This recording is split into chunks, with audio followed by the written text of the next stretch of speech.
So friends, from the fiscal budget 2022, what we expect, especially for mergers and acquisition space in India, is there are two or three critical asks. One is that we were looking at getting a guidelines for an Indian company to list on an overseas stock exchange. Currently, the listing happens through a holding company outside of India, whether it goes under normal listing in the overseas stock market or under SPAC.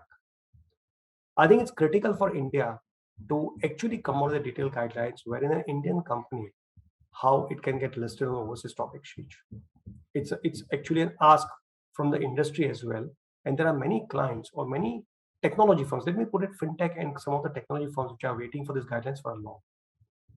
In addition to this, there are a lot of cross-border mergers which we keep happening in India, where the overseas company gets merged into India and those are tax neutral, subject to complying certain conditions. But when an Indian company gets merged with an overseas company, where the approvals have come under the company law, corresponding tax exemption has not come under Income Tax Act.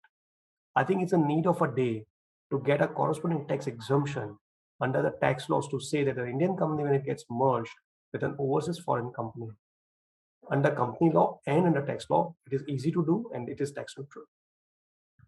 Another point which we have noticed and which is asked from at least last 5 to 7 years is that when two foreign company gets merged where they were Indian subsidiary companies, the merger is exempt in India for the companies. But there is no clarity whether the foreign company's merger, which has got Indian subsidiaries, will be exempt for the shareholders. I think it's time to get a clarity in the law because there are so many overseas mergers, restructuring keeps happening across the globe. And with the Indian subsidiary, I think the foreign clients are really going under a painful process of taking a view on the tax neutrality in the hands of shareholder. Like GST, where services and manufacturing has got together and there is a common tax, I think it's time for income tax to change the provision of carry forward of losses when an amalgamating company is a service company.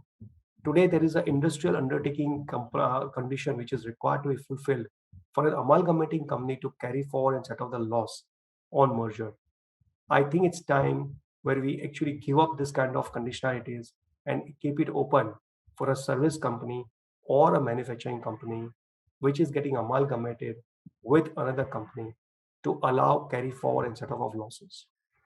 I think in today's time when Indian economy is drastically driven by service industries, especially IT, tech firms, a lot of other neutrality is required to be brought into the picture.